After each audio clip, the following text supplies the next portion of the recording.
Hello everyone, good morning, welcome back to our new blog. তো সবাই কেমন আছো? আশা করি সবাই খুব ভালো আছো, আর আমিও ভালো আছি। তো আজকে হচ্ছে সানডে, আর আমি আজকে আবার শ্বশুর বাড়িতে চলে যাব। আমাকে ও নিতে এসছে কাল রাতে। কালকে ব্লগটা আমি স্কিপ করে গেছি। কালকে সারাদিন এত বৃষ্টি হচ্ছিল, ব্লগে করার মতো কিছু ছিল না। তো আজকে তার জন্য আমি আমার বেবি শাওয়ারের গিফটগুলো তোমাদের সাথে শেয়ার করে দিচ্ছি। তো ওটাই ব্লগে আজকে দেখতে পাবে সানডেতে, আর সানডেটা তো পরের দিনই দেখতে পাবে। যাই হোক, এখন আমি ঘুম টুম দিয়ে উঠে গেছি, ফ্রেশও হয়ে নিয়েছি। সকালে উঠে জল খাওয়া হয়ে গেছে, বিস্কিটও খাওয়া হয়ে গেছে। আর আজকে সকালবেলা ব্রেকফাস্টে করবো গিয়ে পরোটা খাবো বলেছি। যে পেটাই পরোটাগুলো হয় ওদের ওখানে পাওয়াই যায় না, যাও পাওয়া যায় বহু দূর, সকালে 10টার মধ্যে আনা পসিবল নয়।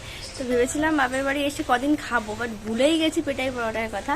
তো ও এসছে, ওকে জিজ্ঞাসা করেছিল, ওই মেন আমাকে মনে করিয়ে দিল যে আজকে ওটা খাবো। মা বলেছে যে কি খাবে সকালে, তো ও বলেছে আজকে পেটাই পরোটা খাবো। তো বাবা ওটাই আনতে গেছে, আর দুপুরের জন্য বাজার করতে গেছে। তো বাবা আসুক তারপরে খাবো। ও এখনও ঘুমাচ্ছে, ঘুম দিয়ে ওঠেনি, বলেছে বাবা আসলে ডাকতে, কারণ ঠান্ডা হয়ে গেলে আর পরোটা ভালো লাগে না খেতে। বহুদিন পরে ওই পরোটাটা খাবো। আগে স্কুল লাইফে কি করতাম, রোজ টিউশনি থেকে পড়ে এসে পুরো মোড়ে মাথায় চলে যেতাম পরোটা আনতে, পরোটা এনে খেয়ে স্নান করে স্কুল যেতাম। পরোটা ভীষণই খেতাম, সপ্তাহে 3 থেকে 4 দিন তো পরোটাই খেতাম, এইরকম এতটাই ভালো লাগতো খেতে। আর এখন তো ওদের ওখানে পাওয়াই যায় না। ওদের ওখানে পরোটা গোল গোল সেই লুচির মতন সাইজ, একটু বড়, একটু মোটা, ওই একটু সেঁকে দেয় যে এরকম, ওই রকম পরোটা। পেটাই পরোটা একদমই আমি একবারও খেতে পাইনি ওদের ওখানে। এই 1 বছর হতে চললো, আর 10 দিন মতো 12 দিন মতো আছে, তো একদিনও খেতে পারিনি। তো বাবা আসুক, আমি তোমাদের দেখাচ্ছি। আর আজকে মনটা ভালো নেই, কারণ বুঝতেই পারছো যে অনেক দিন পরে এসেছি বাবার বাড়িতে। আবার চলে যাব, আবার আসবো কবে তার ঠিক নেই। মিনিমাম 5 থেকে 6 মাস পরেই আসবো। আমার ডেলিভারির পরেও আমি ওখানে থাকবো 1 থেকে 2 মাস, তারপরে এখানে আসবো। তো মনটা সত্যি ভালো নেই। আর আমার মায়েরও শরীর ভালো না, যে আমার মা কদিন পর পর আমাকে দেখতে যাবে। মা যাবে একেবারে ডেলিভারির সময়, ডেলিভারি কদিন আগে যাবে বলেছে। তো সত্যি ভালো লাগছে না, মনটা খুবই খারাপ। আজকে চলে যেতে হবে, কিন্তু কি করব, যেতে তো হবেই।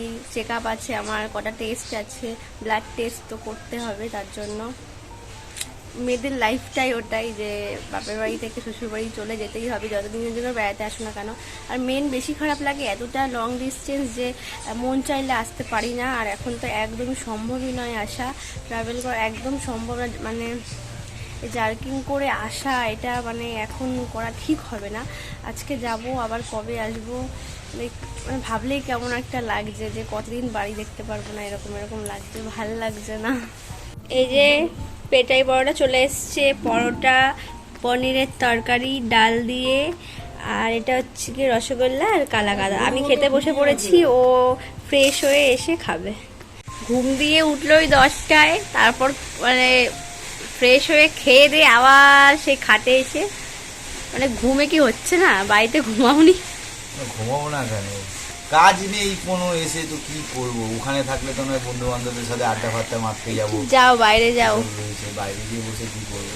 এখন একটুখানি মোবাইলে একটা সিনেমাই দেখি। আরে থাকবা তো? এই বন্ধুরা কেমন আছো? আশা করি সবাই ভালো আছো, আমিও ভালো আছি। কালকে তো অনেক রাত্রিবেলা আমি ওদের বাড়িতে এসেছি, তো তার জন্য তোমাদের সাথে আর কথা বলা হয়নি অফিস করে। হ্যাঁ, তো আমি অনেকদিন বাদেই আমি ব্লগে আসলাম। অ্যাকচুয়ালি তোমাদের তো বলেইছিলাম, অ্যাকচুয়ালি ব্লগটা করে হচ্ছে গিয়ে রিমি। তো আমি ওরকম করে তো সেরকমভাবে কিছুই করতে পারি না। তো ওই বাড়িতে থাকলে তাও হচ্ছে গিয়ে মাঝখানে ওর সাথে করি, কিন্তু এইখানে যেহেতু ও এখানেই রয়েছে, ও নিজেই করছে, আমি ওই বাড়িতে রয়েছি, ওরকমভাবে কিছু আমার করা হয়নি তার জন্য। আর সকালবেলা ঘুম থেকে উঠেছি, চুটিয়াটা ঘুম দিয়েছি কালকে, এসে খেয়ে দিয়ে খুব দেরি করিনি, 10:30টার মধ্যে খেয়ে নিয়েছি, খিদেও পেয়েছিল। আর খেয়ে দিয়ে ওই মোবাইল ঘাঁটতে ঘাঁটতে হয়তো খুব জোর হলে আধা ঘন্টা, তারপর এটা চুটিয়ে ঘুম দিয়েছি। সকালবেলা 10টার সময় ঘুম থেকে উঠেছি, উঠে ব্রাশ করে অনেক দিন বাদে আমি কালকে বলেইছিলাম মিমিকে যে বাবাকে সকালবেলা বলবে যে একটু পিঠাই পরোটা আনতে, ওদের এখানে পিঠাই পরোটাটা পাওয়া যায়, আমাদের ওদিকে তো সেরকমভাবে পাওয়া যায় না, আর সাউথের দিকে খুব পাওয়া যায়, আমাদের ওখানে পাওয়া যায় না, পিঠাই পরোটা পাওয়াই যায় না। আবার তোমার সাউথ কলকাতার দিকে সোনারপুর, ওইদিকে বারুইপুর, ওই সব দিকে পাওয়া যায়। হ্যাঁ, একটু মোটা ছিল, পিঠাই পরোটা যেরকম পাতলা হয় ওরকম নয়। যাই হোক, তাও অনেকদিন খাইনি বলে তার জন্য আমার তো ভালোই লেগেছে। ও তো প্রচুর খেয়েছে এখানে, তার জন্য সেরকম ভালো লাগে না, আমার মোটামুটি খারাপ লাগেনি। তো খেয়ে দিয়ে উঠে এখন একটু রেস্ট নিচ্ছি, কাজ কিছু নেই। আমি এখন যাবো রান্নাঘরে। মা রান্না করছে চিকেনটা, বাট আমি বললাম আমি করবো। তো তুমি করো। মার কোটাকুটি কমপ্লিট হয়ে গেছে, ডাকও দিল। ব্যাগপত্র গুছিয়ে নিয়েছি মানে নিয়ে যাওয়ার জন্য মানে বিশাল তারা। বাড়িতে আমার যেতেই বোন হবে। বলতে তুই এখনই চলে যা, তোকে দুপুরেও খেতে হবে না। ব্যাগপত্র গোছানো প্রায় কমপ্লিট হয়ে গেছে, কারণ বসেছিলাম তার জন্য ভাবলাম যে ব্যাগপত্রগুলো গুছিয়ে নিই, কারণ পরে তাড়াহুড়োর মধ্যে একটা ইয়ে হয়ে যায়, এদিকে ট্রেন ধরার তাড়া থাকে, তখন হচ্ছে খেয়ে দিয়ে উঠে সেরকমভাবে মানে তাড়াহুড়ো করে বেরোতে একটু খুব সমস্যাই হয়। তার জন্য এখন বসে আছি যখন, তার জন্য এখন ব্যাগপত্র গুছিয়ে নিলাম। অনেক রিকোয়েস্ট করা হচ্ছে থাকার জন্য, জানি না কি অসম্ভব করবে। হবে না। তো যাই, ও এখন রান্না করতে যাচ্ছে, আমি একটু বসে একটু মোবাইল নিয়ে ঘাটাঘাটি করে একটা সিনেমা দেখি, ভুলভুলাইয়া 2টা একটু দেখবো ভাবছি। তো ওটা দেখে নিই আর ও রান্না করে নিই। কষা মাংসটা দিও কিনা? অবশ্যই তোমার জন্যই আনা হয়েছে। তো আমি রান্নাঘরে চলে এসেছি। এখানে দেখো সব কিছু কুটে রেডি করা হয়ে গেছে, আর ভাজাও হয়ে গেছে, মানে মা এগুলো করে দিচ্ছে, আমি জাস্ট চিকেনটা করব। এখানে মা মাংস ধুয়ে দিয়েছে, এই যে আদা রসুন পেস্ট করা হয়ে গেছে, টমেটো আর পেঁয়াজ কুচিয়ে দিয়েছে, সব গুঁড়ো ইউজ করব আজকে বাটি নিয়ে। এই যে আলু, সর্ষের তেল, এবার ভালো করে ম্যারিনেট করব।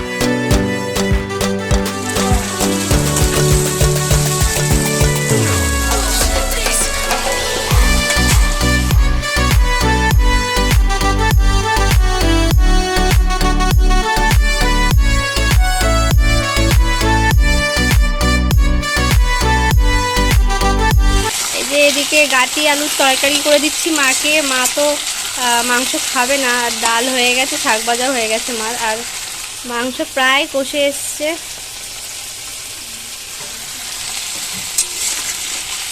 মাংসটা দিয়ে আলুটা নামিয়ে নিলাম, কারণ আলুটা বেশি গলে যাচ্ছিল, পরে নামানোর আগে দেব। এই যে, আর ওকে কষা আলু দেবো, মানে মাংস খাবে তার জন্য 1 পিস আলু রেখেছি এখানে, ভীষণ আলু ভালো খায়।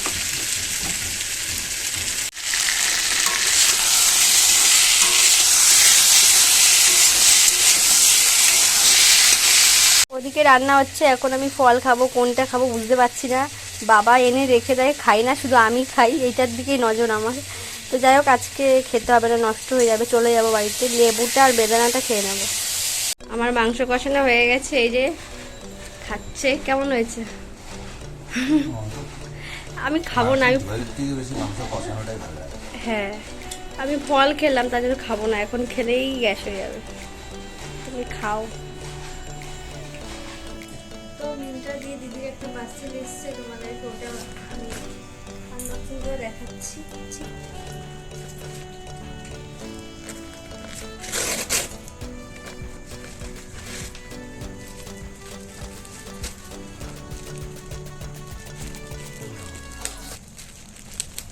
ভেবেছিলাম পার্সেলটা দিন পরে আসবে, মানে আমি চলে যাবো তারপরে আসবে, বাট 3-4 দিন আগে আসলো, আর এই একটু আগে আসলো।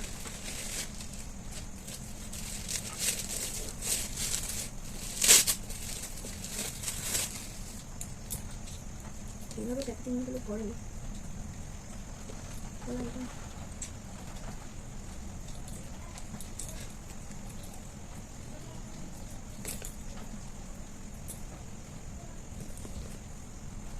আপনি নোখ ভেঙে যাবে, তবুও খুলবে না, মানে এত প্যাকেটগুলো।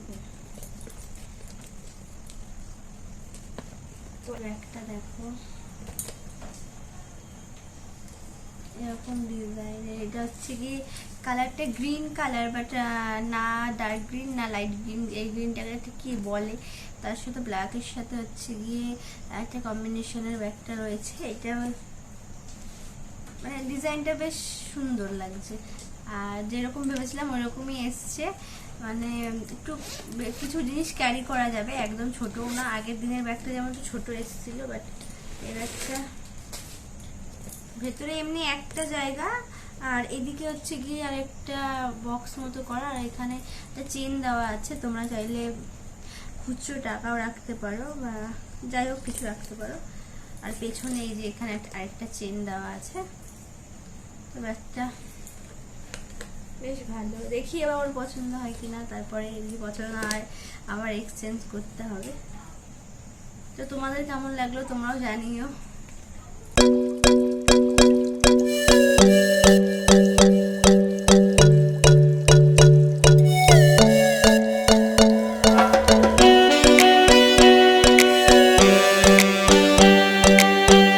রান্না বান্না অনেক আগেই কমপ্লিট হয়ে গেছিলো তোমাদের কাছে, তারপরে আর আসা হয়নি, কারণ ঘেমে টেমে একবারে স্নান করে গেছিলাম আর কি।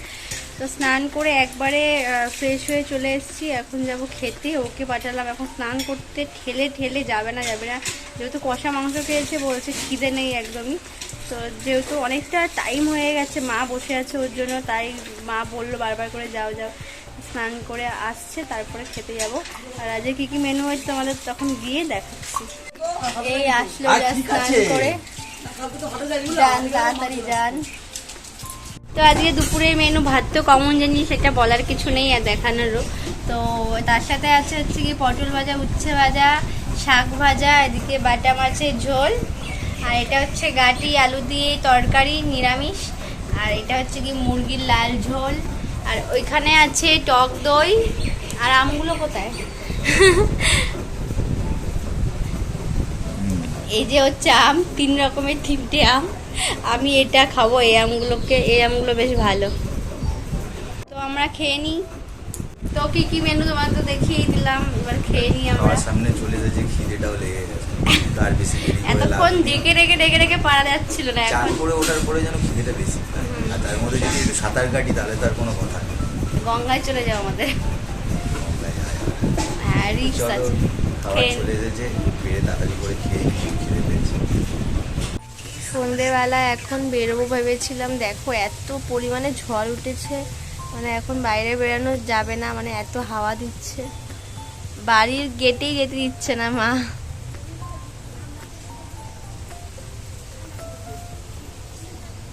মেঘ করেছে দেখো, মানে বেরোবো কি করে বেরোবো এর মধ্যে। এই যে উনি শালির সাথে দাঁড়িয়ে দাঁড়িয়ে গল্প করছে, দারুণ হাওয়া দিচ্ছে, সত্যি হাওয়াটা সুন্দর লাগছে।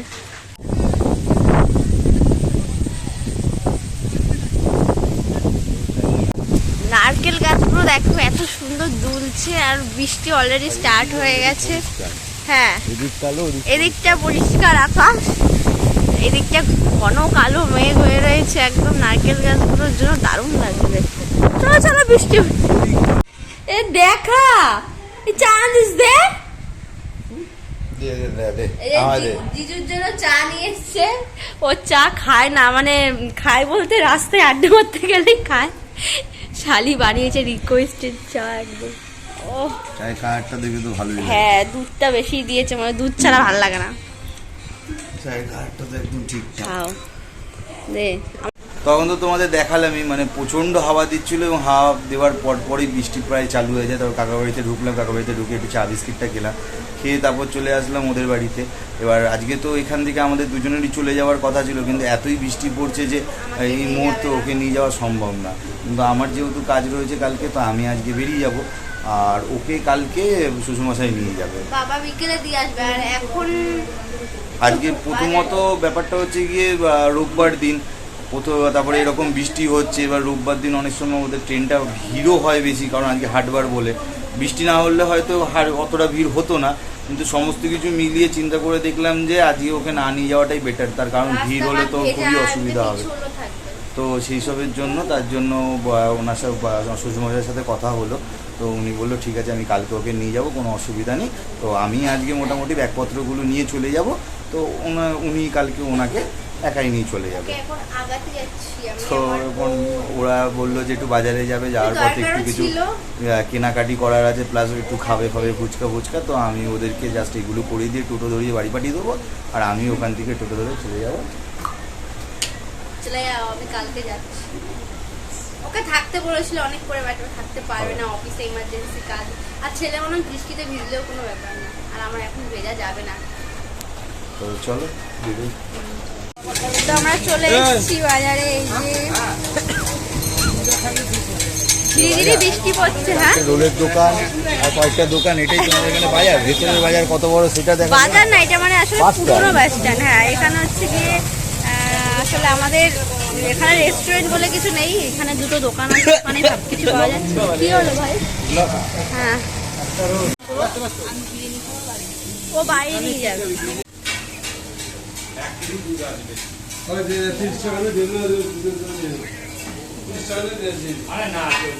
তো আমি এই ম্যাঙ্গো আইসক্রিমটা নিলাম। ঠান্ডা খাওয়া মানা, আমাকে সবাই পেছনে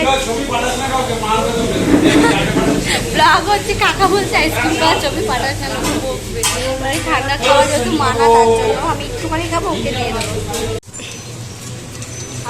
কাকার কাছে চলে এসেছি। কাকা কাঁচা লঙ্কাই মাখে, তো সাদা আলু। তো আমরা বাজার দিয়ে বাড়ি চলে এসেছি অনেক আগেই। বৃষ্টিটা কমে গেছে, বাট ওয়েদারটা একটু ঠান্ডাই রয়েছে। আর ও তো চলে গেছে, বললাম ওকে দিয়ে আসতে গেছিলাম, আমার দরকারও ছিল, সেটাও মিটেছে। আর ও ওখান থেকে চলে গেছে, আর কালকে আমাকে বাবা দিয়ে আসবে বিকেলবেলা, আমি আর বোন। তারপর আমাকে টোটোতে তুলে দিল দুজনকে, টোটোতে করে বাড়ি চলে এসেছি। আমার ডিনার করা কমপ্লিট। ও এখনও বাড়িতে পৌঁছায়নি, একটু পরে মানে আর আধ ঘন্টা 45 মিনিটের মধ্যে পৌঁছে যাবে। তো যাই হোক, আজকের মতো ব্লগটা এখানেই শেষ করছি। যদি কিছু ভালো লাগে তাকে প্লিজ লাইক, কমেন্ট, শেয়ার আর সাবস্ক্রাইব করতে একদম ভুলবে না। তো চলো আজকের মতো টাটা, আবার নতুন একটা ব্লগের সঙ্গে তোমাদের সঙ্গে দেখা হচ্ছে।